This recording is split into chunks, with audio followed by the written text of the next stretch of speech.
You're good.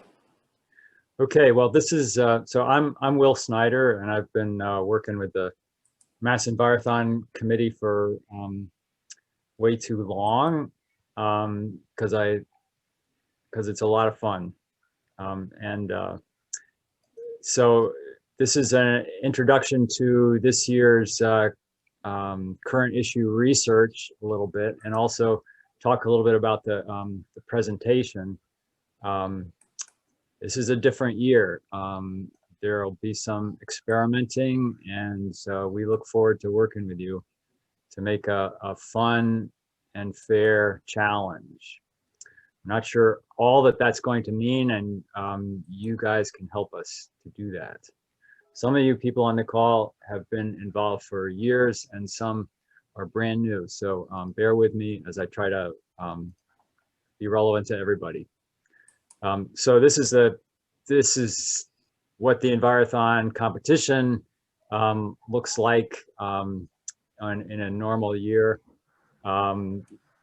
Everybody, each team takes tests in 4 areas of natural resource conservation: forests, wildlife, soil, and water. And then the 5th area is what we're going to talk about today, and that's the current issue. Current issue is where the teams look at a critical environmental issue as it occurs in their community. Everybody's looking at the same issue, but everybody's community is different. And the teams look at what's happening, who's involved, what the problems are, how does this issue manifest itself in their community, and then they prepare a presentation of their recommendations for their community, and they make a presentation to a panel of judges. Here we go with the current issue presentation. In a normal year, the teams research the issue as it occurs in their community and prepare a presentation on their findings. The presentation is 15 minutes long, and then there are 10 minutes of questions from the judges. So you see the judges are friendly people from all different areas of the environmental field.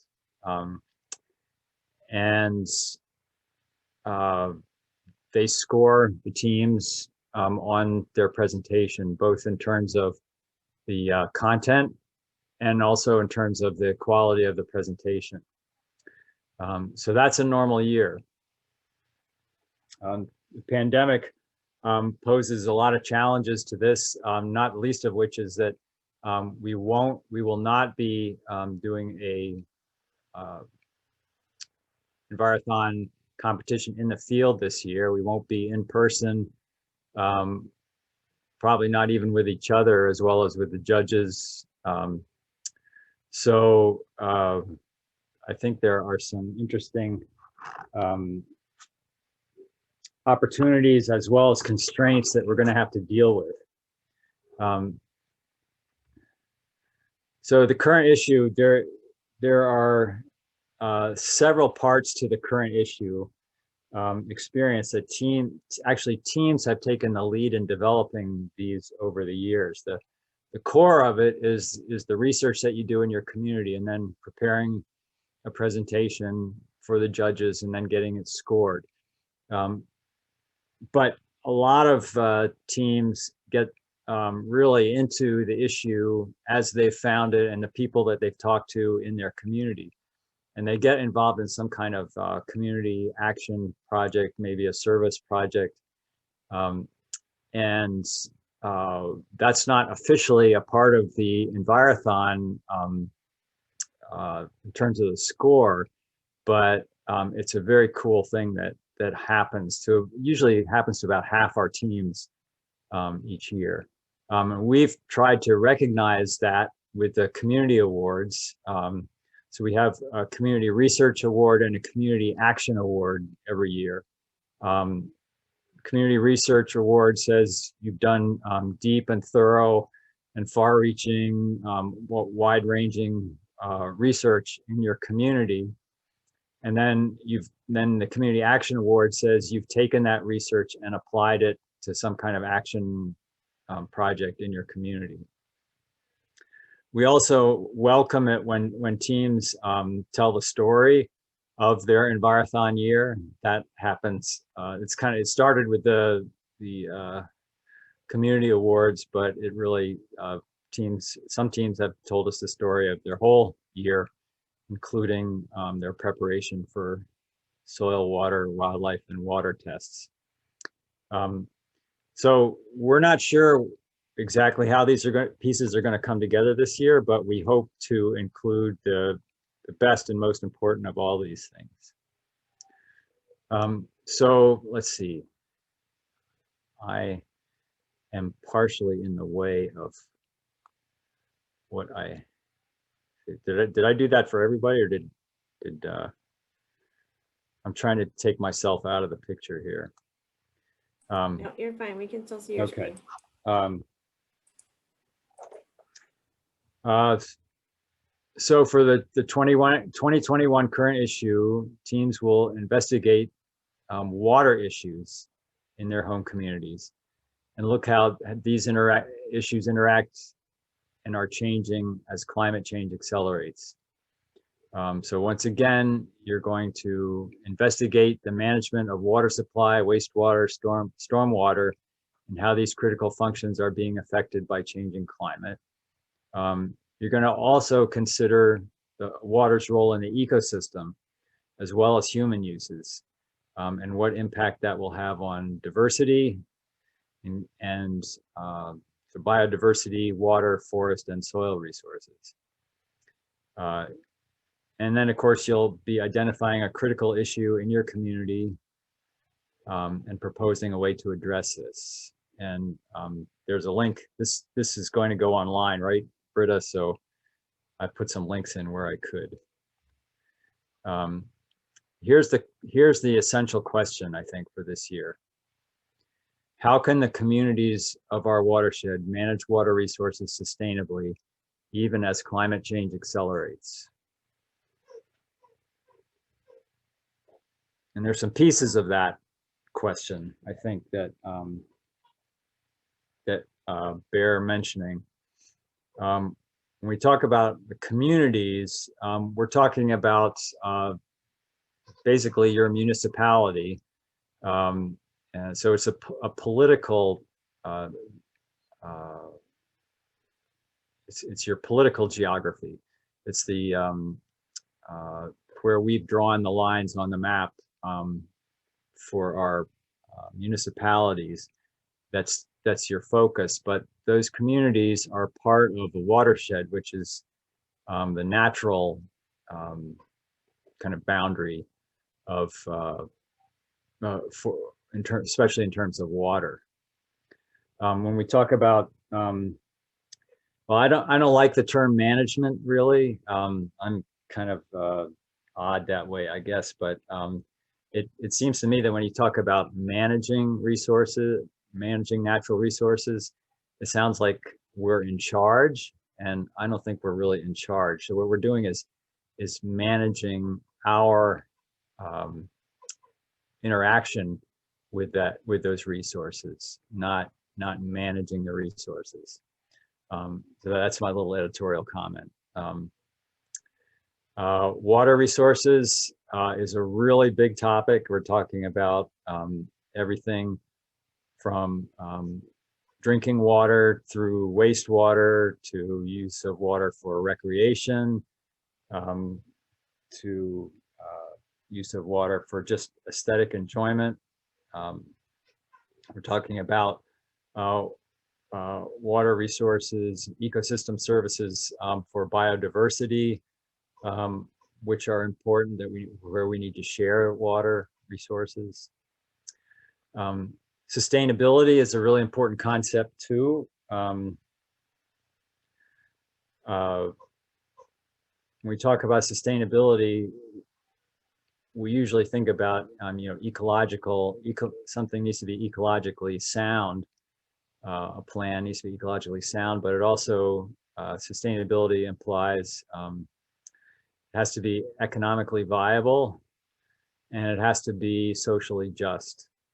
These are 3 legs of the sustainability stool that we always have to keep in mind.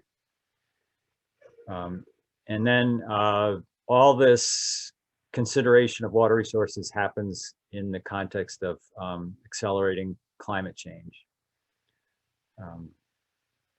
So it's a big question. Community research. I've found, listening to Envirothon teams, that their research tends to fall into 3 categories. They're talking about issues, they're talking about people that they have talked to, and they're talking about places that they have visited. All these things, of course, interact. There's no one way to start on community research. You could start in any of these. If you know someone who's very involved with water resources, you know, it could be a watershed forester, or it could be a wastewater treatment operator that you know. Any place that you start, you could have a particular wetland that is you think you've heard is in danger. You could start with it. Start there. You need to circle out and look at all the different issues, but where you start doesn't really matter.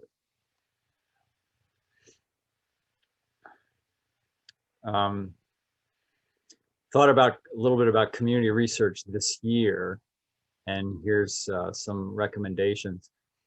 Of course, you start with a broad exploration. You can start anywhere, but it needs to be, you can't focus too quickly on one particular issue that you're going to present about. Start with what you can find out online. And get outdoors as much as you can. And if you can't find answers to your questions, think about who would be the best person to ask. Now, Envirothon Committee has had some concerns about asking people, you know, sending teams out to ask questions of public officials who are very busy during the state. We're under a state of emergency, as you know, for the pandemic. We still are. And so we have to keep that in mind as we consider asking questions of our local officials. So this is a link to a letter that we sent to teams last spring about contacting public officials. Basically, we suggest that you exhaust your other possibilities, and then you have a very, before you try to contact somebody. So don't make your first stop to be somebody in the know and ask them to explain everything to you. See how much you can learn before you talk to them, so that your questions will be really targeted.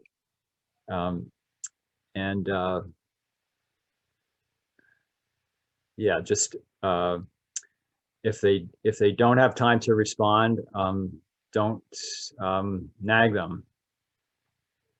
The judges will certainly understand the constraints that you have been under this year. Always keep this research, this question in front of you. How will changing climate affect what I'm learning about water resources? So thinking in terms of watersheds, I assume that you're all familiar with the concept of a watershed. If you're not, there's lots of really cool introduction material at the high school level, above and below. The Natural Resource Conservation Service is a really good place to go. The Environmental Protection Agency is another good site to go to. So be familiar with the watershed concept. And I would say that the first thing you ought to do is look at a map. Of course, I'm a geography teacher, so that's my inclination anyway. But I would say start with kind of a bird's eye view of the issues in your neighborhood. Trace the boundaries of the watershed on the map. What are surface waters, groundwater resources? What familiar places, what of your familiar places are within the watershed and what are on the edge of the watershed? What land uses are within the watershed and how might they affect water quality? So I would think bounce back and forth between maps and your real life knowledge of places. See how well the maps represent the places, see what you can learn about the places that from the maps that you wouldn't have known otherwise. So here is so every year the Massachusetts Envirothon has provided teams with maps of their community that they can use as part of their research and in their presentation to the judges. This year, we're taking a leap into, we've been sending teams paper maps and also providing some online support. This year, we're providing some online, we're providing an online opportunity to look at these issues. And this is an example. I've taken some examples from the prototype maps that we're working on. Dominique Palavon is the point person on the maps. She's at the Executive Office of Environmental Affairs. She's their GIS specialist. And she is a natural geography teacher and likes to help teams learn about this stuff. So she's been working on a map that you can use for your research. She gave me a prototype. I think it's very cool. I've been experimenting a little bit with it. Let's see. And so I did some screenshots. So you can start all the way from this scale, really satellite view of Massachusetts. This is showing the major watersheds. And at that level, you can do things like look at, oh, I wanted to say that the, hold on, I'm getting ahead of myself here.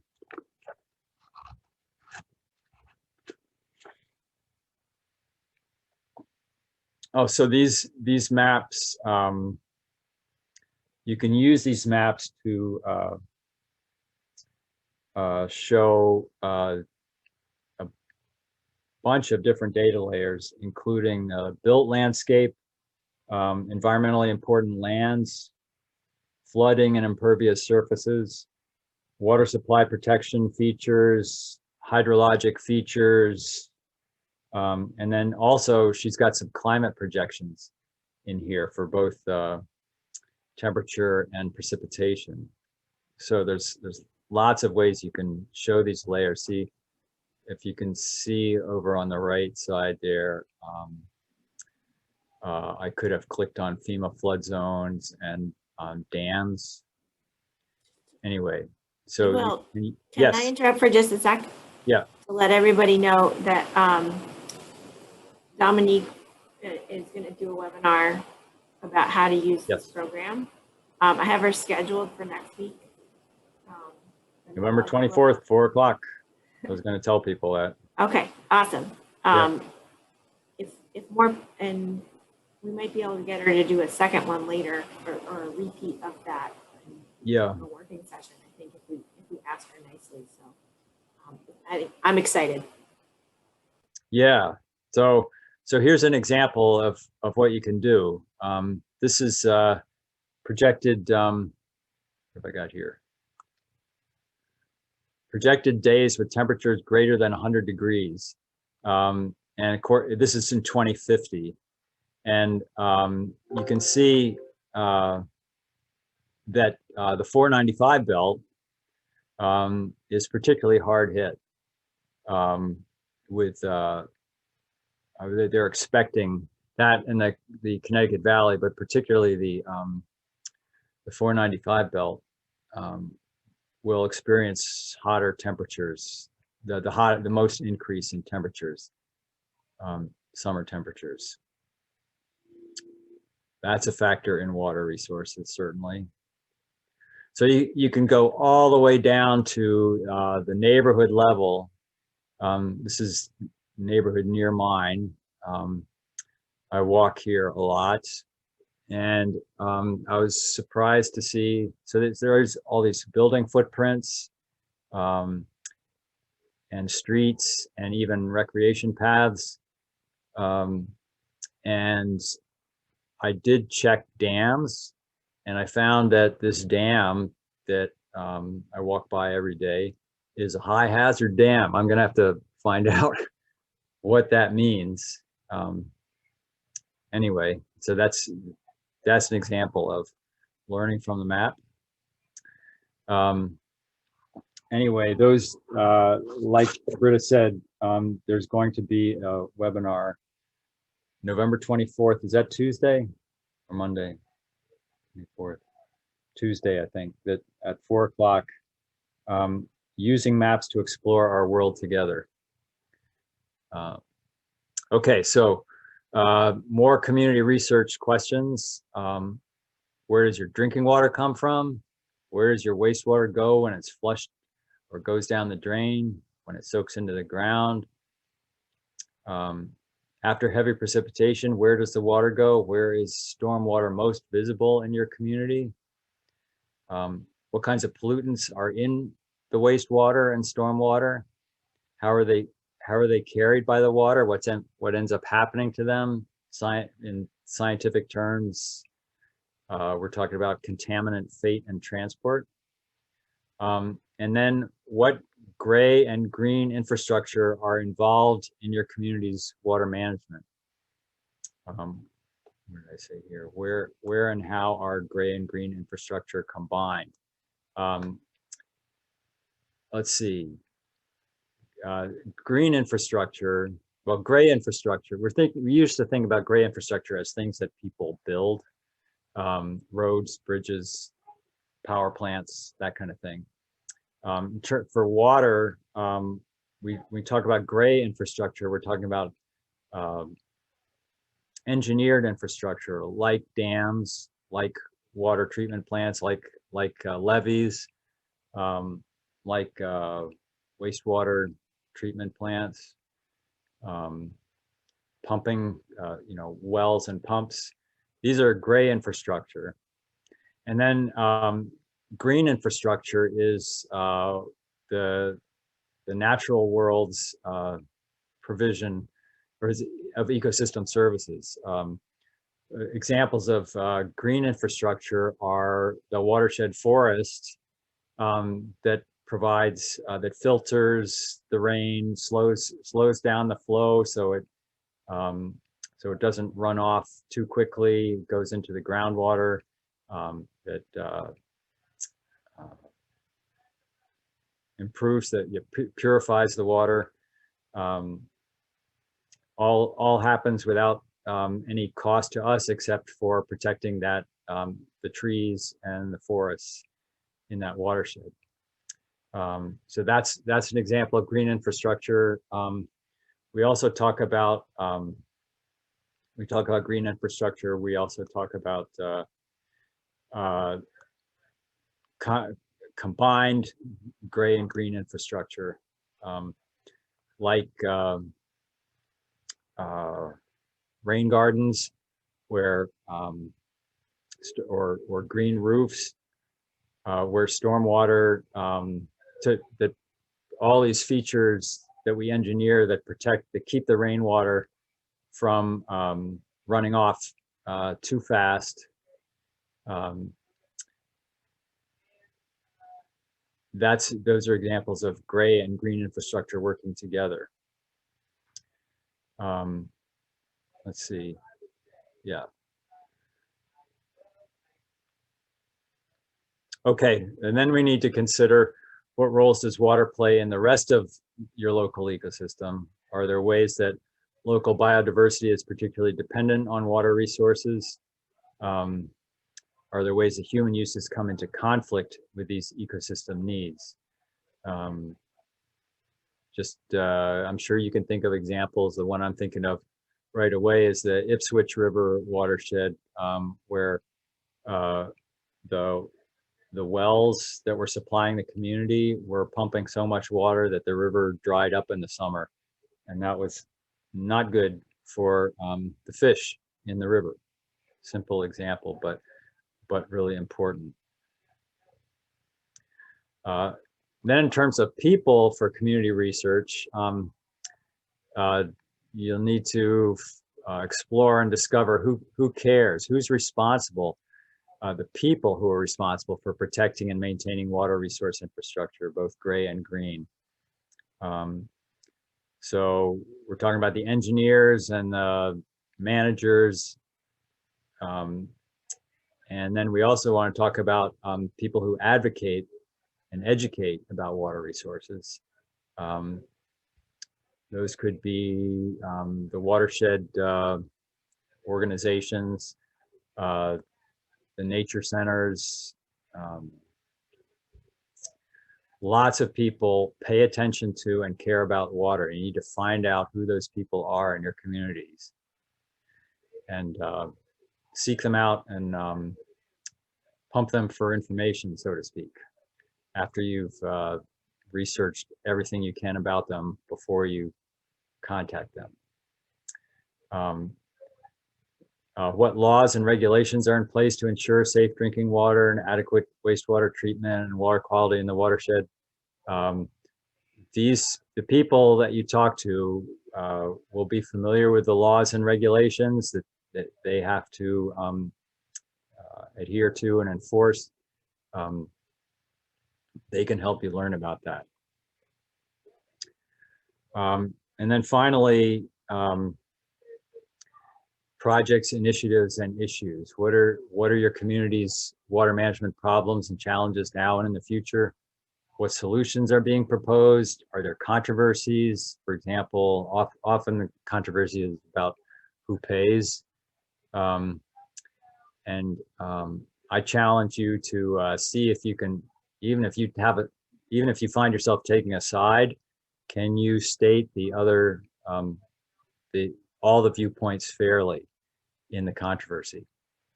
Are there projects already underway that you can take a look at? Okay, so that's kind of an introduction to community research. There's I think I put a link in right at the beginning to the web page where you can learn about, where you can see kind of a greater elaboration of some of these questions. But what I want to talk about now is the presentation question.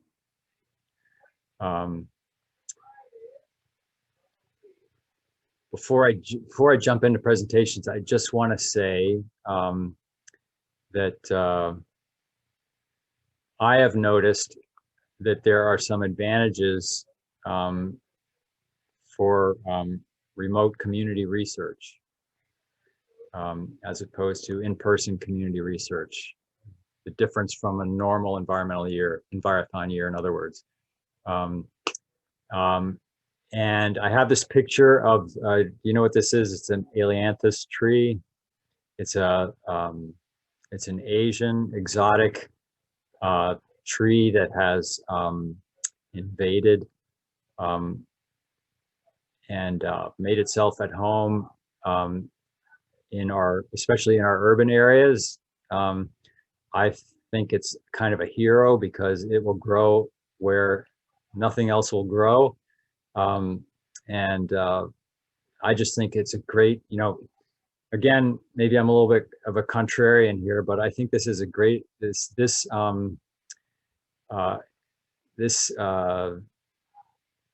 exotic species is very resilient And I think that we need to discover that kind of resilience in ourselves. And I think we are, actually, from what I've seen. Some advantages, for example, of remote community research that I have seen are Zoom interviews. It's much easier to arrange a conversation with a busy public person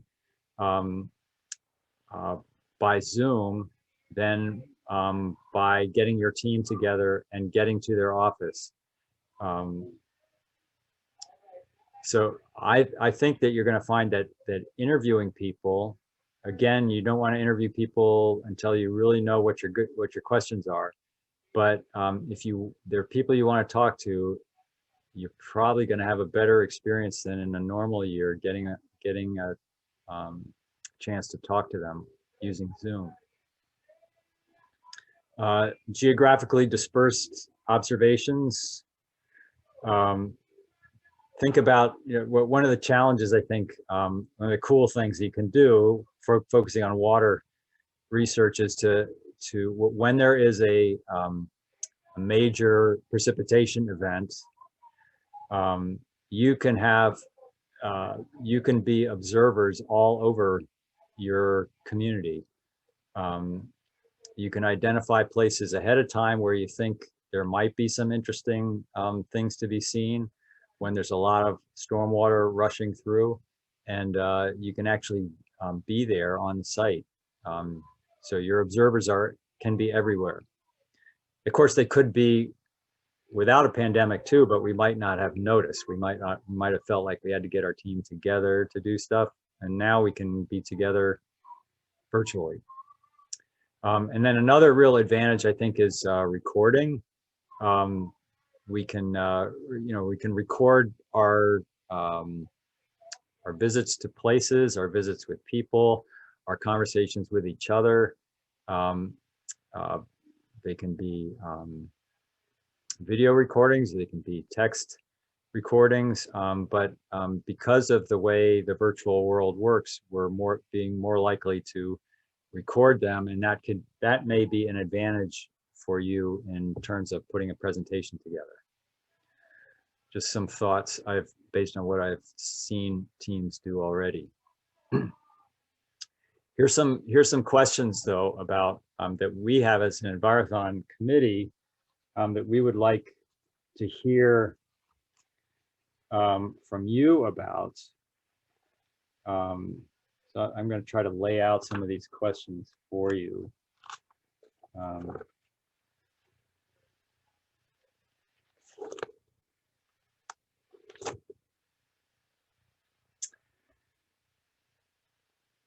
So no in-person presentations this year. So if we have teams do some kind of presentation of what they have found, how do we do this? Should we do pre-recorded video? We have some experience with that from last year. Some of you are from teams that did some of that. You might have some input on that. Some other Envirothon states experimented with live Zoom presentations. So the team is dispersed, but they are presenting together, and the judges are also dispersed, but they are listening together all on a Zoom call, kind of like we are here. That could be a way to approximate what we've done in the past.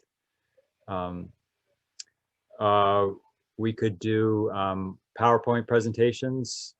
We could do those in combination with the Zoom like we're doing here, or we could do recorded PowerPoint presentations that the judges could view at when they are able to. These are all possibilities. We'd like to hear from you what your thoughts are.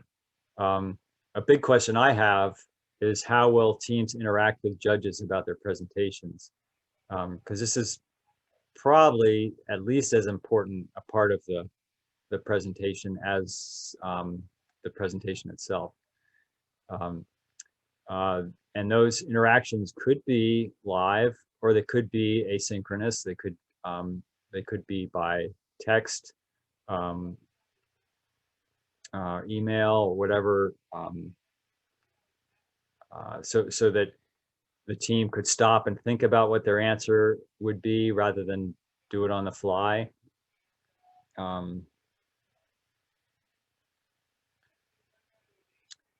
Both those ways of doing it are ways that happen in real life, in the real world. So I'm happy with however we decide to go. We'd like to make the presentations as close as possible to what it would be like if you were a group of consultants talking to a community about a problem and a solution that you're presenting.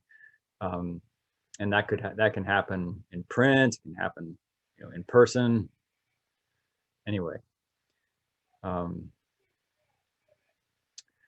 so will the scoring be based on content or presentation quality or both?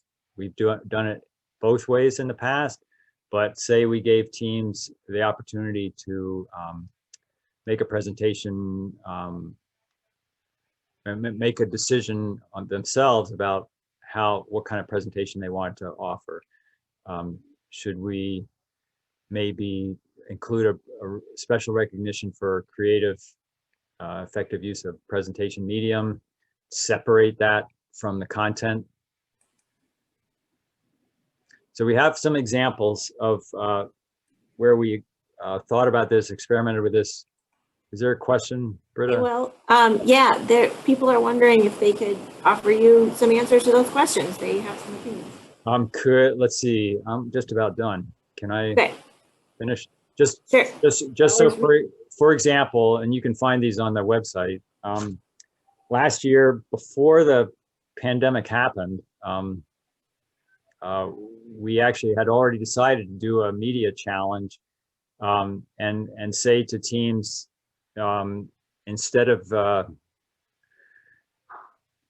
usual community action award, if you wanted to make a video, 2 to 4 minute video on the theme of what our community needs to know to assure a sustainable, safe water supply, you could do that. Nobody did that last year, or exactly that. But that's an option that we could work from this year. What we did do last year when we canceled the in-person competition was we offered a non-competitive opportunity for teams to make an audio-visual presentation, message to their communities. It could be focused on water supply, or it could be focused on the bigger issues that the pandemic was raising for us last spring. And you can see these presentations. There are a variety of styles. It's each of them is really good in its own way, and it's hard to compare them. So it'd be hard to judge them for a score, but I would suggest that everybody take a chance to look at these. They're posted on the website, and they'll be on this PowerPoint too. So again, here's the challenge. The challenge question this year: how could the communities of our watershed manage water resources sustainably, even as climate change accelerates? And our question beyond that is, how can we make the 2021 Massachusetts Envirothon challenging, fun, and fair? And Britta, I think you'll be the lightning rod for these kinds of questions and answers, but I would hope to be involved as well.